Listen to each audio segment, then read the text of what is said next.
Seja muito bem-vindo, esse é o História da Literatura Pretensiosa com um livro importantíssimo do país africano, Moçambique, Mia Couto. Sim, Terra Sonâmbula é uma história lançada em 1992, é o primeiro romance do escritor moçambicano. Um contexto histórico é sempre importante para localizar essa narrativa de caráter folclórico e de caráter histórico também. Assim, as guerras pela independência de Moçambique vão durar pelo menos 10 anos, de 1964 até 1974, quando da Revolução dos Cravos lá em Portugal, a situação melhora um pouco para os lados da então colônia portuguesa. Em 75 é dada a independência de Moçambique, 1975, 25 de junho. E é Samora Machel, o seu primeiro presidente, um dos líderes da Frelimo, Frente pela Libertação de Moçambique, de característica marxista, que nasce em 1962 com Eduardo Mondlane. Mondlane que vai ser morto no final dos anos 1960 e, enfim, a história vai dar espaço a Samora Machel, mas isso é uma outra história. Há outros embates de resistência às posturas de influência marxista, comunista em Moçambique. Seguem-se então mais batalhas e guerras civis que vão assolar o país até a década de 1990. A história de Terra Sonâmbula está nesse contexto pelo século XX, nos anos 1970. O que temos basicamente são duas narrativas: Tuaíri Muidinga, um idoso e uma criança, e as aventuras de Kindzu. O que significa isto? A história começa com Tuaíri Muidinga andando por trilhas pelas terras de Moçambique, praticamente perdidos. Vão encontrar um ônibus, um machimbombo, queimado, corpos no chão, por dentro do ônibus. E há uma resistência do menino em entrar no ônibus. O próprio idoso experiente acha melhor que eles passem a noite no ônibus. O menino resiste porque o carro está no meio de uma trilha e há bandos, bandidos armados que frequentam a região. Isso seria muito perigoso. Mas Tuaír tem uma ideia, que é terem que se fingir de mortos se alguém chegasse para abordar o local. Então eles estariam mais seguros do que se ficassem na mata. O que acontece é o menino Muidinga está bastante incomodado, ele tem pouca memória, ele foi resgatado por Tuaír, sua memória então está desgastada, ele vai tentar recuperar sua história aos poucos. Pois bem, Muidinga pede que então os corpos sejam enterrados, e isso é feito. No final desse processo, o garoto encontra um corpo que não está queimado, foi morto a tiros, está fora do ônibus, e ele tira uma mala que está próxima ao corpo, e nela estão vários cadernos.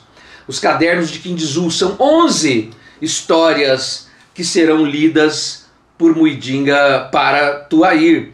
As histórias vão encantar a dupla, que vai fazer o percurso depois, dias depois de sair desse machimbombo, desse ônibus, para buscar um destino, buscar uma situação menos pior daquela que eles estão enfrentando. Uma das epígrafes de Terra Sonâmbula é esta: há 3 espécies de homens, os vivos, os mortos e os que andam sobre as águas. Platão. Isso vai iluminar um tanto a história que, principalmente pelos cadernos de Kindzu, tem ares de fantasia, caráter surreal e marcas do folclore típico das tradições africanas. Basicamente o que há nos cadernos de Kindzu: ele se apresenta como filho de Taímo, a região devastada pelas guerras, pelas batalhas, e ele tem mais alguns irmãos, incluindo Junito. Taímo, alcoólatra, o pai de Kindzu, e ele anuncia então que uma das figuras da família vai ser morta. Na região em que eles estão não aconteceram ataques ainda, e Taímo tem essa premonição, acredita que vão ser atacados em breve, e quem vai morrer é justamente o mais novo, Junito. E eles então resolvem proteger o garoto. Taímo tem a ideia de colocá-lo no galinheiro. Ele tem que se transformar em galinha, ficar parecido com as galinhas, aprender a cacarejar, para evitar ser abordado e levado pelos bandos que deveriam passar por lá, é a previsão de Taímo. Kindzu significa pequena palmeira da borda de praia. O pai de King Tzu é encontrado morto na praia e um feiticeiro recomenda que se construa uma casa, uma região, com o barco do Taíno dentro dele, porque o espírito de Taíno pode voltar. King Tzu fica marcado por essa referência, por essa notícia. É construída uma casinha próximo à região onde eles moram. King Tzu leva comida até essa região, que no dia seguinte aparece vazia o pote. O pote aparece vazio, dando a ideia de que o pai pode ter aparecido dos mortos para comer, ou são as hienas que sempre estão fazendo barulho pela região. Quando morre o professor, o mestre Afonso de King Tzu, ele sai da região e vai acabar se encontrando com Farida, uma figura filha do céu, que mora num barco abandonado. Ela tem uma necessidade de encontrar seu filho Gaspar, e King Tzu vai fazer parte dessa busca por amor a Farida, que é buscar o filho Gaspar, que está em terra em algum lugar da região. Na vila que frequenta King Tzu, um comerciante apenas ficou lá, que é Surendra, e sua mulher Asma, que sempre procura ouvir o rádio, algumas emissoras que talvez colocassem música da Índia, mas o que se ouve são só barulhos. E enfim, nesse ínterim, durante a história de King Tzu, que o leitor fica sabendo por capítulos alternados, o leitor também conhece o percurso de Tuaíra e Muidinga. Eles acabam caindo numa emboscada de um senhor, um velho chamado Siqueleto, que acaba se mostrando depois um pouco mais condescendente e permite que eles fiquem ali. Numa linguagem poética, citações de episódios folclóricos, a busca de King Tzu dentro dos cadernos. Ele procura ser um Naparama, um guerreiro, para tentar de alguma forma salvar o seu país, a sua comunidade. A história de King Tzu é uma alegoria do próprio país Moçambique, que vai buscar reerguer-se e manter suas tradições. Vamos às principais partes desse romance de Miyakoto agora. Cadernos de King Tzu. Ele relata que um dia uma baleia estava morrendo na praia. King Tzu diz que o grande animal era retalhado pelo povo, ainda com vida. Então ele via seu país como aquela baleia, o povo desesperado consumindo o que deveria ser preservado. King Tzu sonha ser um guerreiro Naparama. Ele presencia um Naparama afugentar um administrador de aldeia que furtava a loja de Surendra, o indiano. Mas logo depois a loja é incendiada e Surendra resolve partir. São os africanos reproduzindo o comportamento preconceituoso de seus colonizadores. A escola de Afonso também é incendiada e King Tzu decide então ir embora. Enquanto está no ônibus, Muidinga é acordado por um cabrito que lhe lambe o rosto. Resolve ficar com ele amarrando em uma árvore próxima ao ônibus, que estranhamente ele não havia percebido que estava ali. Uma das epígrafes do texto de abertura do livro diz que habitantes de Matimate acreditavam que a Terra era sonâmbula, pois enquanto os homens dormiam, ela se movia pelos espaços. Ao amanhecer, olhavam a paisagem modificada e sabiam que tinham sido visitados pela fantasia do sonho. King Tzu é assombrado por fantasmas por ter deixado a aldeia, está em alto mar e é perseguido pelos chipocos e também pelo espírito do pai. Ele está bravo porque não lhe prestaram homenagens, oferta de bebida, matar galinha, etc. Assustado, consegue chegar em Matimate. Lá, Hassani, o secretário do administrador, o recebe. A situação é tensa porque o povo faz rituais para navios naufragarem na costa e assim conseguirem alimentos. Eram os refugiados do interior, vítimas da guerra civil. Hassani sugere que King Tzu vá embora. Muidinga se vê escrevendo palavras no chão e repentinamente se lembra de que esteve em uma escola. Mas Tuaíra afirma que não é verdade, pede para que ele não fique pensando muito. Muidinga havia ficado doente.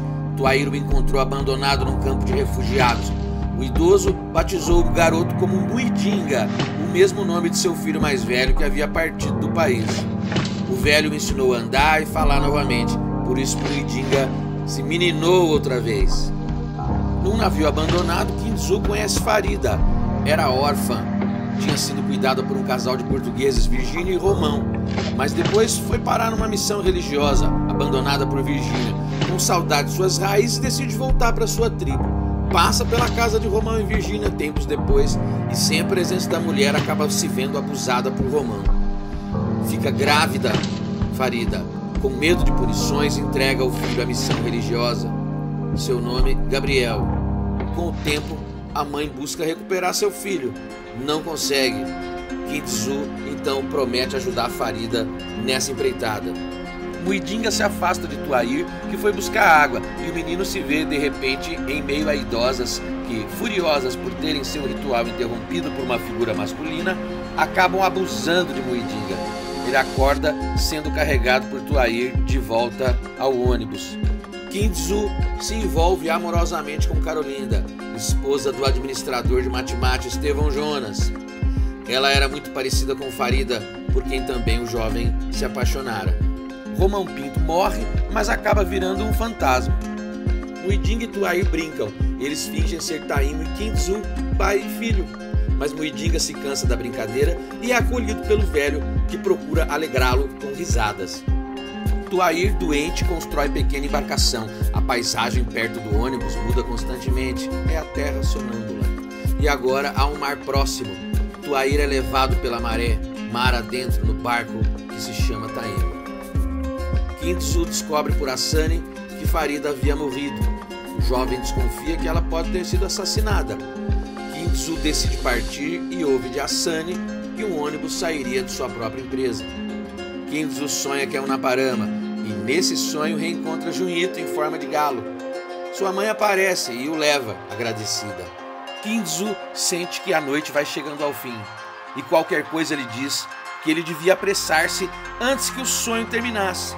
Mas surgiam alucinadas visões daquela estrada por onde ele seguia. A paisagem vista do ônibus está desordenada. De repente um barulho, um tranco forte, o carro batera numa árvore e Kindzu está do lado de fora do ônibus. A voz de Taímo pede que ele siga e então Kindzu vê um garoto carregando seus cadernos. Ele grita o nome de Gaspar.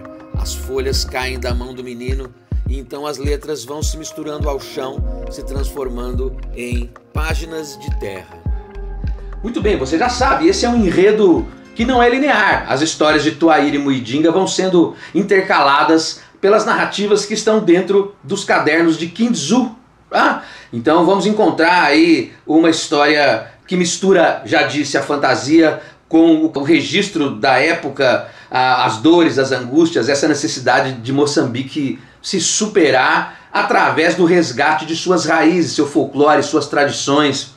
E retirar justamente Portugal dessa história é também uma espécie de alívio nacional para que, pelo menos simbolicamente, o país tivesse suas próprias pernas, suas próprias vontades e dessa necessidade de reerguer-se. Espero que tenha gostado. Boas leituras. Obrigado. Até mais.